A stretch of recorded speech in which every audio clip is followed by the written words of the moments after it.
Welcome to Gaslit Nation, a show about corruption in America and rising autocracy worldwide. I am your host, Andrea Chalupa, a journalist, filmmaker, and the writer and producer of Mr. Jones, the journalistic thriller about Stalin's genocide famine in Ukraine, starring James Norton, Vanessa Kirby, and Peter Sarsgaard. It's the film the Kremlin does not want you to see, so be sure to watch it. The history Russia once erased is alive today. That's why the Mr. Jones graphic novel, In the Shadow of Stalin, makes the perfect holiday gift for your local school or library. Because understanding Ukraine's long resistance to Russian genocidal imperialism explains exactly why this fight matters now. Check out the show notes for where to pick up your copy of In the Shadow of Stalin. The future of Ukraine depends on Europe. I know that is a terrifying thought, given the centuries of infighting that have plagued the continent, but Europe has to get it together, unite and fight, or Ukraine and the free world will fall to Russian terrorism, a threat that is growing. Think of it like the climate crisis of geopolitics. We can't ignore it with wishful thinking and hope it goes away. While Putin has come out and said that the US and Russia are now aligned on Ukraine, Europe, by contrast, has the economic weight, industrial capacity, frozen Russian assets, and growing defense production needed to help Ukraine fight, stabilize its economy, and steadily weaken Russia. If Europe sustains military, financial, and political support through the war and the decade after, Ukraine can emerge secure, sovereign, and integrated into a free Europe. That is the dream of pro-democracy protesters, what they risk their lives for in Ukraine's Euromaidan revolution of dignity.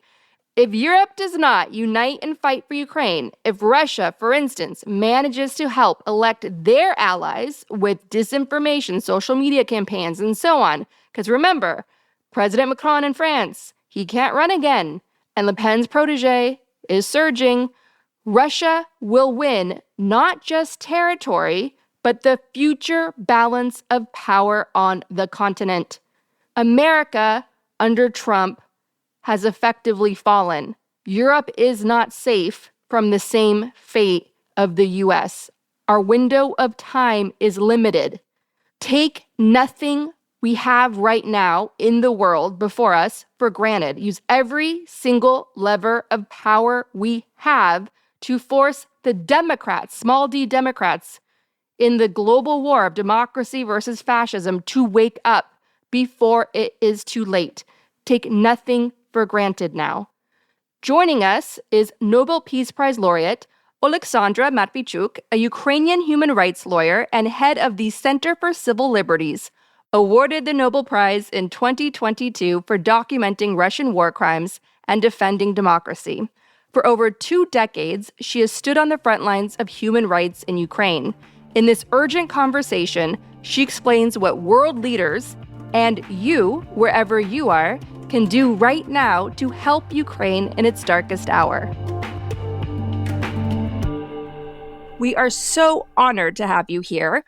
So the first question is, how are you doing? How are you holding up in this time? I'm very grateful for this invitation and the possibility to express what's going on in Ukraine. For current moment, I'm in France for Ukrainian season in France. I was invited to provide keynote speech in the Théâtre de Concorde. So let me share how I started this morning in Paris. I started this morning with checking the news. What happened in my native city, Kiev? Whether or not I still have a home to return? Are my family, my colleagues are still alive? And this is a daily ritual which millions of Ukrainians are doing, not only those who are outside the country, but those who are inside the country, because even if your native city wasn't hit this night, it doesn't mean that the city where your neighbors, your relatives, your families are living wasn't hit this night. So this is horror became a part of our daily life. There is no safe place anymore where you can hide from Russian rockets. And Russia deliberately hit residential buildings, schools, churches, museums, children playground, and hospitals. Russia increased such attack when President Trump started so-called peace negotiations. I want to ask specifically about your feeling of the U.S. foreign policy currently under Donald Trump. Vladimir Putin just came out and said that Russia and the United States are aligned. Donald Trump's administration has been pulling money and soldiers, American soldiers, out of Europe, increasingly putting greater pressure on Europe to stand up to defend Ukraine. And here in the United States, we received the shock that Trump wants to go back to the Monroe Doctrine, which says that the Western Hemisphere falls under the United States, which is a very imperialistic attitude, one that Putin has towards Eastern Europe. What has your work been like in terms of trying to wake up the Trump administration that they need to stand by America's ally, Ukraine, for the safety of not just our sovereignty, but international law? Probably I will share with you two thoughts. First, it's obvious that this is not just a war between two states, Russia and Ukraine. This is a war between two systems, authoritarians, regime, and democracy. Because with this war, Putin attempts to convince the entire world that freedom, democracy, human rights, it's a fake values because they couldn't protect you during the war. And if Putin succeeds, it will encourage other authoritarian leaders to do the same. And this is a huge problem, not just for people in Ukraine, not just for people in Syria, in Myanmar, in Sudan, in Venezuela, in Nicaragua, because it means that the whole world order, which is based on UN Charter and international law and respect to state sovereignty and inviolability of state borders, will be collapsed. So, one example, I live in Kiev, and my native city is constantly being shelled not just by Russian rockets, but also by Iranian drones. China helps Russia to avoid sanctions and import technologies critical to warfare. North Korea sent to Russia more than 1 million artillery shells and started to send their troops to Russia. So we are dealing with the formation of entire authoritarian bloc.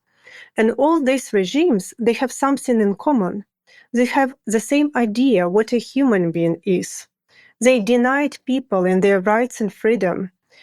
Democracy in opposite, even not being ideal and far from of being ideal, but still see the people, their rights and freedoms to be the highest values. And there is no way to negotiate it because only existence of free world always provides threats to dictators that they will lose their power. And that is why Ukraine, for China, for Iran, for North Korea, it's not a goal. Ukraine for them just a tool how to break this world order and to replace it with its own vision. And I have a bad news for President Trump. What do I mean? President Trump always emphasized in all his public speeches, in all his posts in Truth Social, that it's not his war. He told that this is a war of Biden, this war would never start if he will be a president, and so on and so forth. And bad news is that now it's a Trump's war. It's his war.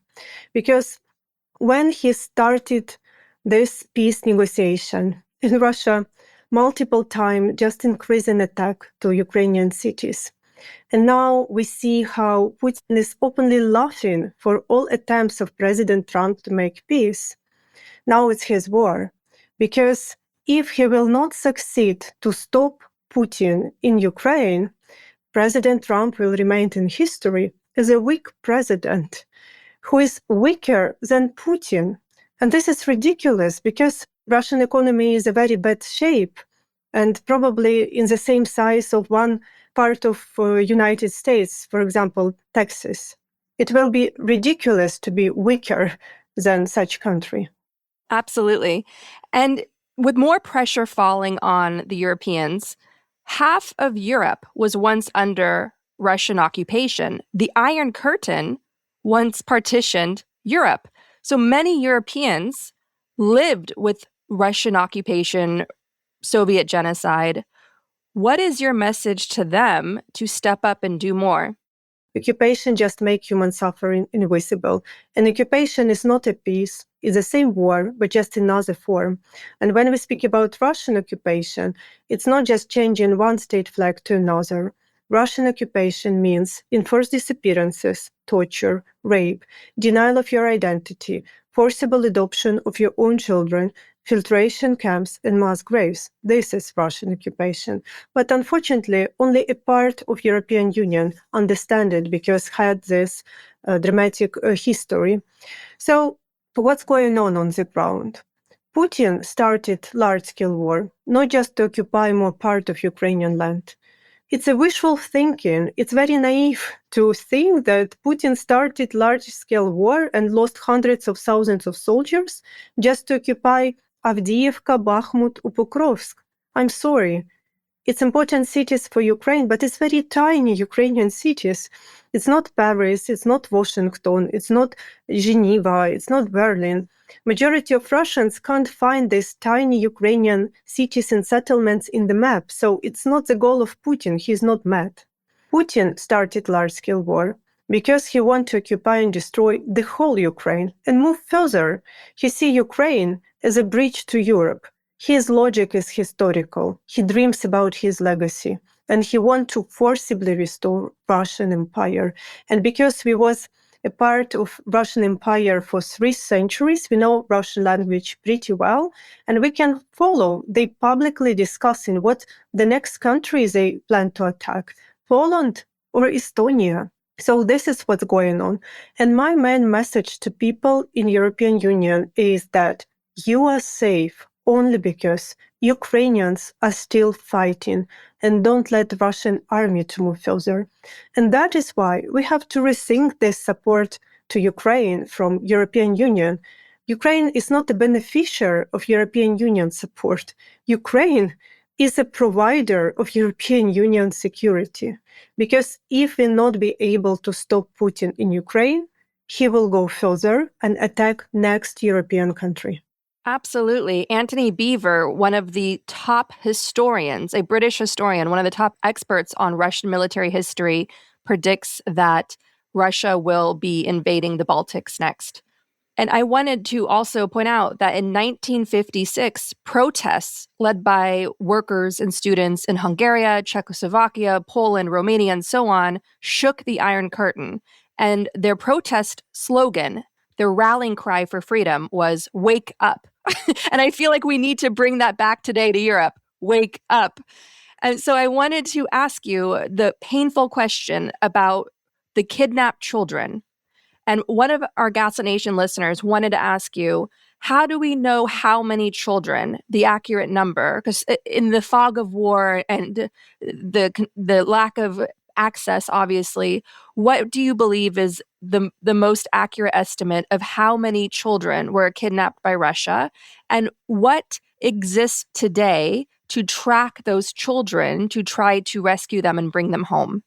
Numbers are a problem. I will be very honest. Numbers are a problem. Ukrainian officials told that it's approximately 20,000 Ukrainian children were legally deported to Russia.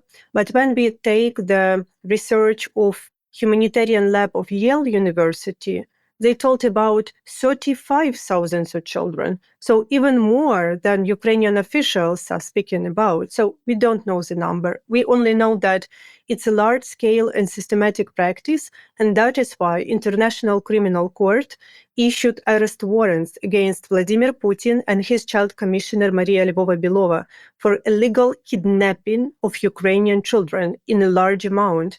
And now when I tell that everyone who wants to shake Putin's hand must to acknowledge that he or she is shaking hand with the biggest child kidnapper in the world, it's not metaphor. I just refer to this legal indictment of International Criminal Court. So numbers are problems, and it's very difficult to track each individual stories, especially because we speak about different categories of children. The part of children are children from orphanages or other state institutions, so they have even no relatives who can provide more information about them.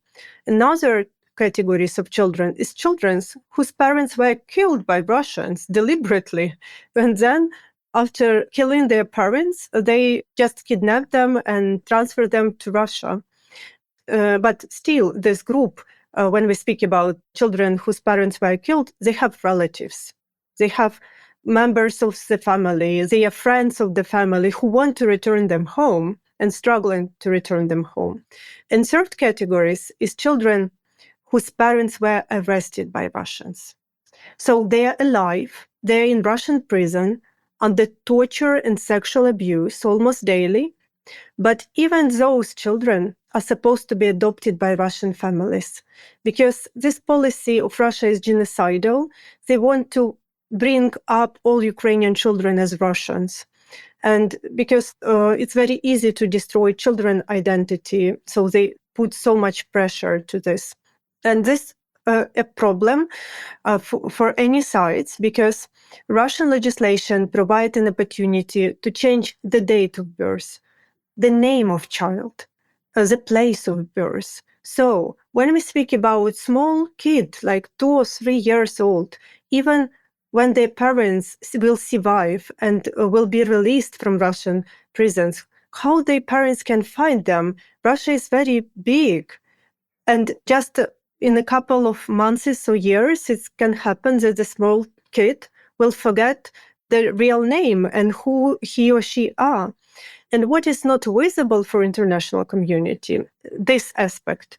Russia pretends to be great, but Russia is very poor. Everyone evaluate and assess Russia from experience in Moscow or St. Petersburg, but it's exception. The vast majority of Russian region are depressive. People live in unbelievable poverty. We see it because when Russian soldiers came to Ukrainian villages, they stole from our houses washing machine, carpets, cosmetics, clothes, because they have nothing in their home. And for them, the war is just a way how to earn money and to steal something. So why I mention this? Because for people from depressive region, it's become a business. When you take Ukrainian child, you start to receive money from Russian budget. So they start to take Ukrainian kids to their families, not because they love kids or they want to help Ukrainian kids, but because they just need money. And it puts Ukrainian children in very vulnerable situation when they appeared in these depressive regions in a family who don't love them, don't care about them. They have no protection against physical abuse, against sexual violence, and it leads to tragic results. I will finish with one example. December last year, it was a story of a Ukrainian teenager, Oleksandr. He was separated with his sister, illegally deported to Russia and put in a Russian family, if I'm not mistaken, in Krasnodar. And he tried to return home several times, but because he's a teenager, his documents were forcibly taken from him. So as a last sign of protest, he has committed suicide. And this is just a tip of iceberg, such kind of stories. I even can't imagine what the horror will reveal when we get the full information. He committed suicide. Mm-hmm. And there are also stories of Ukrainian children being sent to North Korea by Russia to be brainwashed and then sent back to Ukraine to fight Ukrainians. Could you talk about that? Oh, I will talk even more because we speak just about deported children. It's 20,000 or 35,000. We don't know exactly, but we know that we have 1,600,000 Ukrainian children who live under Russian occupation. And let me tell, what does it mean? The identity of these children are erased. They prohibited to speak Ukrainian language. They know that their parents will be arrested if they will show any sign that they belong to Ukrainian culture. They study in Russian textbook, and in Russian textbook, Ukraine is not exist as a state at all. So they are brainwashed, their identity are erased, and parallel to this, they are severe militarized. It's a total militarization of children starting from the kindergarten. For example, their parents forced to regularly give their children for different camps in occupied territories, but also in Russia, for example, in Chechnya. You mentioned North Korea. It's also one of example. So what children are doing in such camps? Children live in barrack, lining up, marching, using military uniform, and study how to use weapons. So what's going on? If we call a spade, Russia is preparing a new generation of Putin soldiers from this 1,600,000 Ukrainian children. And I'm sorry, it's not just human rights problem, it's a security problem. Because in age of 14, these children will receive Russian passport. In the age of 18, these children will be forcibly recruited to Russian army. And these Ukrainian children with destroyed identity, being severe militarized, they will go to fight and to die in any country which Russia will send them to fight and to die. So if we will not stop this practice, these children, when they will become adults, they will come for us. This is the Holodomor, Stalin's 1933 genocide famine in Ukraine, repeating again, where after the Soviets deliberately mass murdered millions of Ukrainians, over time, they repopulated the area with Russians. And that's why Donbass, which was the historical nationalistic hotbed of Ukrainian identity, Ukraine's leading thinkers came from Donbass. And then after the Holodomor, the 1933 genocide famine, when the Soviets deliberately mass murdered millions, they replaced them over time with Russians. And that is why Donbass is predominantly Russian-speaking today. And the Russians are doing this again under Putin and an occupied territory in Ukraine. Putin is putting up statues, billboards of Stalin because it is another Holodomor. And people need to wake up because the world failed to stop the first Holodomor or bring justice to the first Holodomor. And they need to wake up now to stop the second one. It is karmic justice for the world. I want to ask you about justice. Obviously, the situation with the United States dragging its feet, with Europe being sluggish, it's very infuriating. But what are you seeing in terms of the efforts to bring Russian war criminals to justice? It's obvious that for current presidential administration in United States, justice is not an issue, but it doesn't stop us. Ukrainians are very stubborn, and we know that all this hell which we now face in Ukraine, it's a result of total impunity which Russia enjoyed for decades. Russian troops committed horrible crimes in Chechnya, in Moldova, in Georgia, in Mali, in Libya, in Syria, in other countries of the world. They have never been punished. They believe they can do whatever they want. I personally interviewed hundreds of people who survived Russian captivity from occupied territories, men and women. They told me how they were beaten, raped, smashed into wooden boxes. Their fingers were cut, their nails were torn away, their nails were drilled. They were electrically shocked through their genitalia. One young girl told me how she was forced to write with her own blood. Another woman told me how her eye was dragged out with a spoon. So it's horrible stories. And there is no legitimate reason in doing such things. There is no military necessity in it. Russians have done these horrible things only because they could, because they did the same in Chechnya, in Syria, in Mali, in Georgia, and they have never been punished. So it's like a war crime playbook. And when Russia invaded next countries, they just used this war crime playbook. And that is why we must demonstrate justice to stop it, not just for people in Ukraine, but in order to prevent a next Russian attack to the next nation. And yes, we know that according to current geopolitical landscape, we have a very less chance to see arrest of Vladimir Putin. We saw the red carpet, which was rolling by American soldiers to his feet. But we will get this opportunity. We have everything ready. Only our initiative documented more than 91,000 episodes of war crime. This is the most documented war in the human history. So when the time comes, we will present to the courts not just our tears and our words, but documented evidences. Under President Biden, a prosecutor in the Department of Justice told me that then Attorney General Merrick Garland was beginning the process of investigating Russian war crimes and that he had a wonderful team assembled for this purpose. Did anything of substance that you're aware of come out of that? We got support from different international partners with justice-related issues.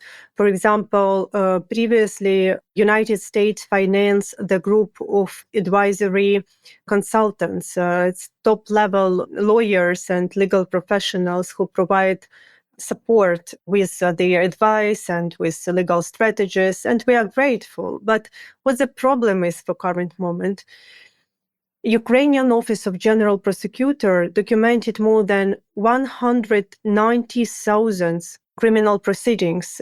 And opened this 190,000 criminal proceedings. I'm sorry, it's a huge amount.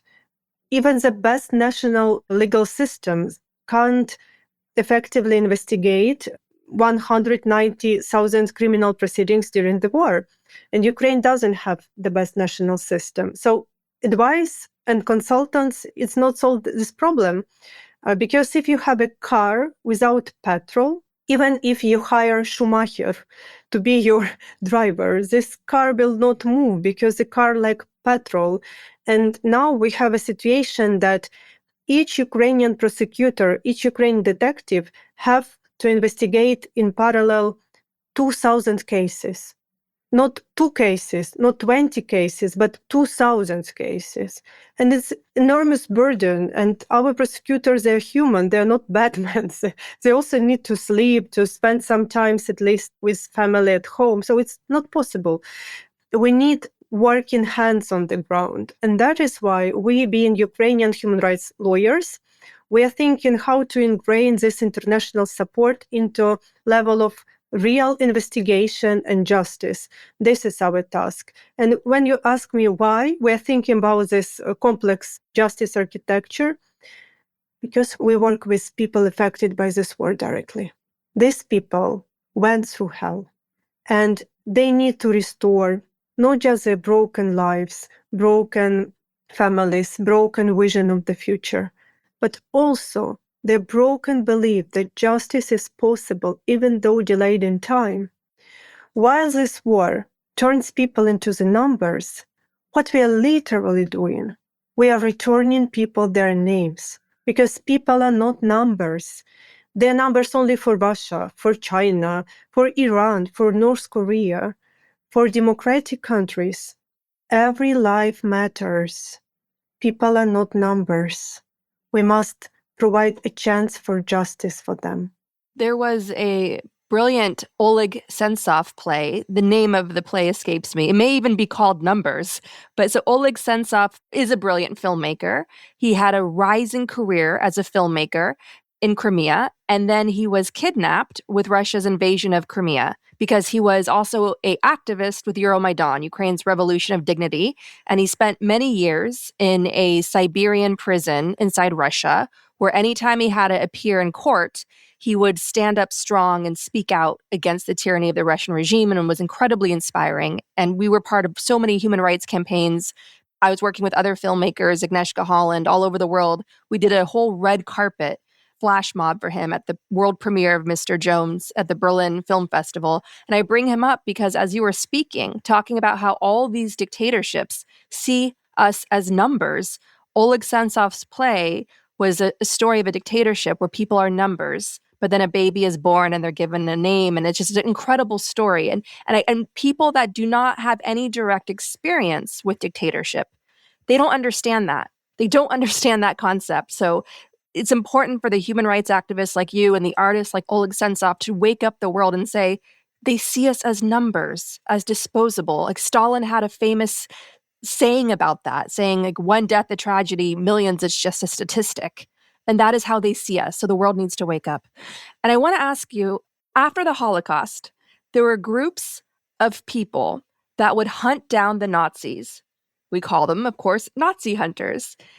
Even when this war is over, because all wars end eventually, do you see groups of Ukrainians and their allies hunting down Russian fascists as long as they live? This war has a genocidal character. Putin openly says there is no Ukrainian nation, there is no Ukrainian language, there is no Ukrainian culture. For 12 years, we are documenting how these words converted in horrible practice in occupied territories, where Russians physically exterminate active local people in local communities. Mayors, journalists, children writers, musicians, teachers, priests, environmentalists, how they banned Ukrainian language and culture, how they destroyed and robbed Ukrainian cultural heritage, how they forcibly taken Ukrainian children to Russia, how they forcibly recruited Ukrainian men to Russian army, and how they colonized Ukrainian territories with Russians who were invited from different regions from Russia to go and to live there. So for us, it's obvious. We have no other choice. If we stop fighting for justice and stop resisting to Russian aggression, we will cease to exist. And then, so I want to ask, which government agencies inside Ukraine are you working with to get the information you need to document Russian war crimes and try to save the victims? It's not state institutions, and this is a unique feature of Ukraine, which probably I must to explain, because people in well-developed democracies, they have luxury, if something existential happened, to rely on the state institutions. But I'm sorry, we are ancient nation, but very young state. We got to restore our independence only 3 decades ago, after the collapse of Soviet Union, empire of evil, as one American president rightly named it. And we got a chance to build effective state institutions only 12 years ago, after Revolution of Dignity, when pro-Russian President Yanukovych escaped to Russia and authoritarian regime collapsed. So we are still in process. We can't build a sustainable and effective state institution for 12 years. People in United States, they are working on this for centuries and they're still not satisfied with the results. They have a lot of criticism. So there is nothing to compare 12 years and centuries to build sustainable state institutions. So this leads to another pattern in behavior in Ukrainians. If something existential happens, people are not waiting that some rescuers will come and save them or politicians will come and save them. No, it's not our behavior. People in Ukraine self-organize and start to take responsibility for their own shoulders. And this is a source of resilience of Ukrainians. And that's why Russia is still struggling to occupy us, while Putin and, let's be honest, United States as well, we're confident that Ukraine has no chance to resist to such enormous opposing power as the Russian military machine is. And our source of resilience is in local democracy, in agency of ordinary people, in self-organization, in grassroots initiative, in this belief of ordinary people that their efforts matter. We have Gaslit Nation listeners around the world, mostly, of course, in the US and Canada and across Europe. What would you say to the individuals out there, especially people who are frustrated with their government's inaction to help Ukraine? How can the individuals listening, what actions can they take to help Ukraine? I don't want to be in position to tell people what they must to do, because I believe that people know better. They know better because they know their environment, they know their skills, their knowledge. My main message is we need your help. We urgently need your help, because it's very difficult to fight with such enormous opposing power. A lot of my closest people died in this war. I would never wish anyone to go through this experience. And we are fighting for freedom, which have no limitation in national borders. Only spread of freedom make our world safer. So please help. This is my main message. And you can find hundreds of methods how to do it. You can write about Ukraine. You can join to some initiatives who provide Ukraine with some humanitarian support. You can urge your government to help Ukraine more. Invent your own methods. There are plenty of them, but we need your efforts. The people sometimes underestimate the power of their efforts because they get used to thinking through the categories of states and interstates organization, and they think, but okay, we speak about war. I'm not a god, I'm human being, what I can do. It's a very wrong perception. Ordinary people can do a lot, even more. Ordinary people can do extraordinary things. Ordinary people have power much more than can even imagine. Ordinary people create history, not others. I will tell you one story which is very important for me. 12 years ago, when millions in Ukraine stood up their voice against pro-Russian, corrupt, authoritarian government and peacefully demonstrated just for a chance to build a country where the rights of everybody are protected, government is accountable, judiciary is independent, and police do not beat students who are peacefully demonstrating. So pro-Russian government responded with a brutal, massive attack against peaceful demonstrators. I know what I'm talking about because I was coordinator of civil initiative Euromaidan SOS at that time. We brought up thousands of people to provide legal assistance to all prosecuted protesters throughout the country. We worked 24 hours per day, and every day, hundreds of people who were beaten, arrested, tortured, accused in fabricated criminal cases passed through our care. So it was very dramatic time. And we faced with entire state authoritarian machine because criminal groups, titushki, cooperated with police, with prosecutors, with judges, the former president, government, security service, majority of parliament were against peaceful protests. They want to liquidate it, even physically. And it's very naturally that this feeling of learned helplessness started to emerge.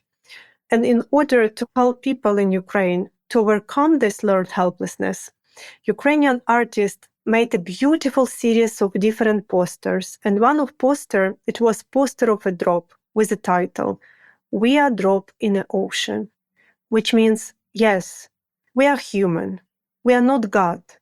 And probably with our individual efforts, we can't stop this horror. But without our individual efforts, nothing will be stopped.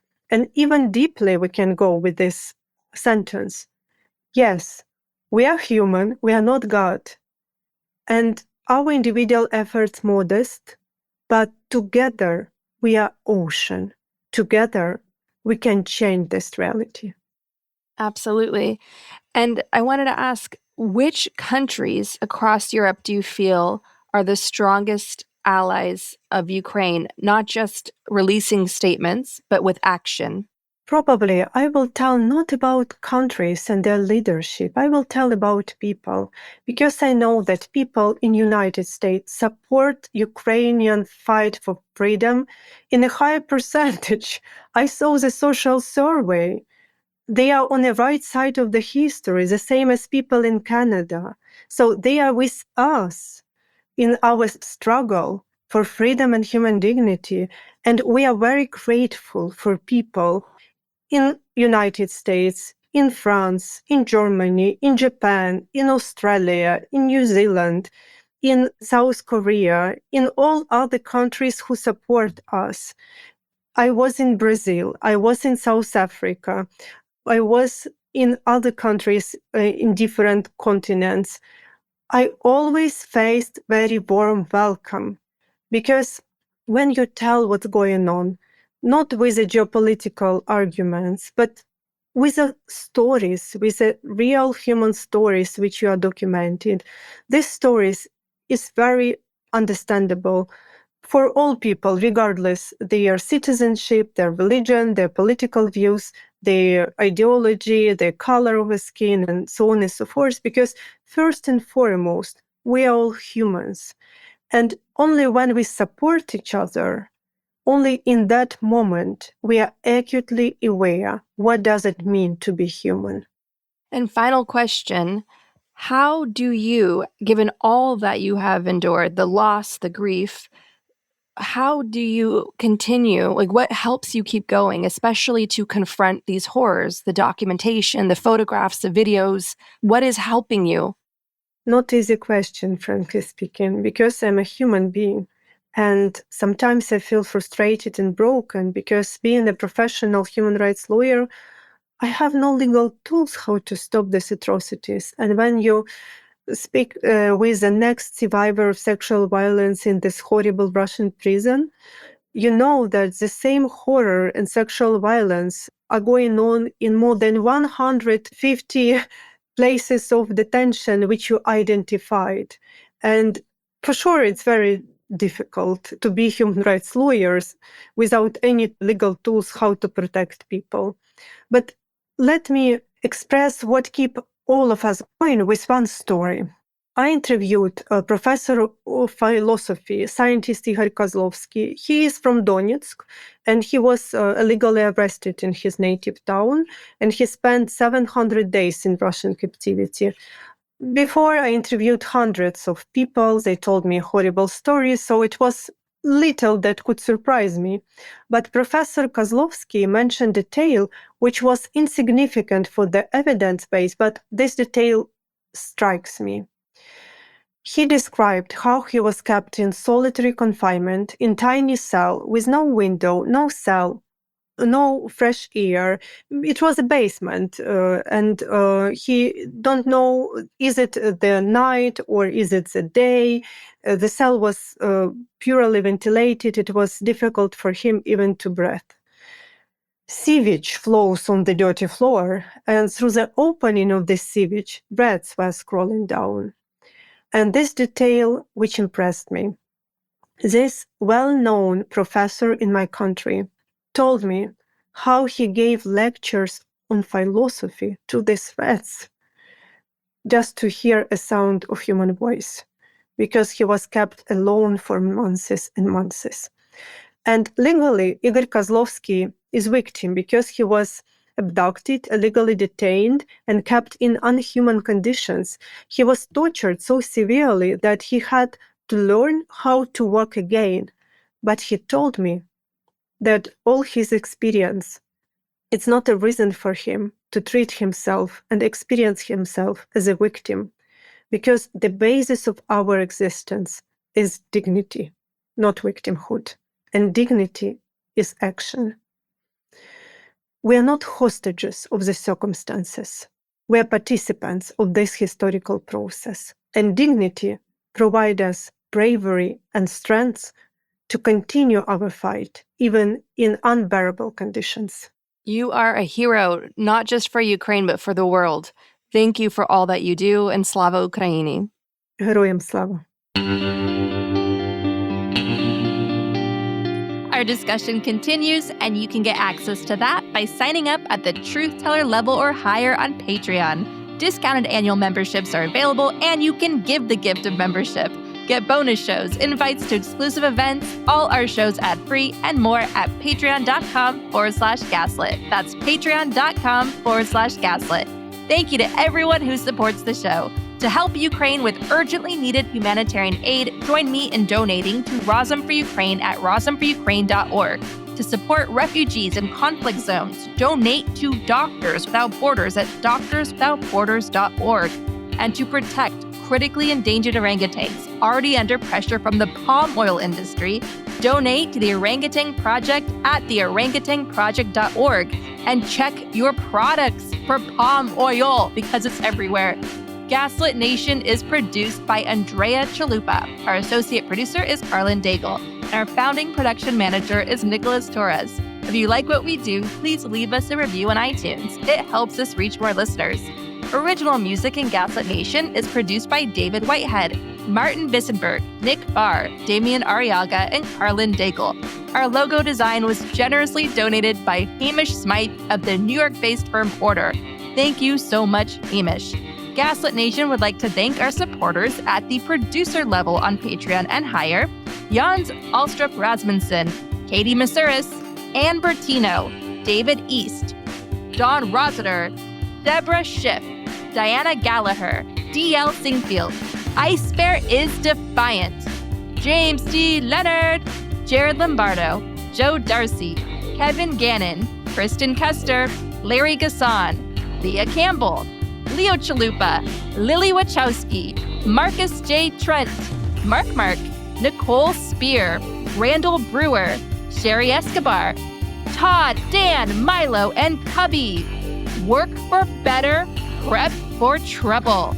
Ruth Ann Harnish, and Tanya Chalupa. Thank you all so much for your support of the show. We could not make Gaslit Nation without you.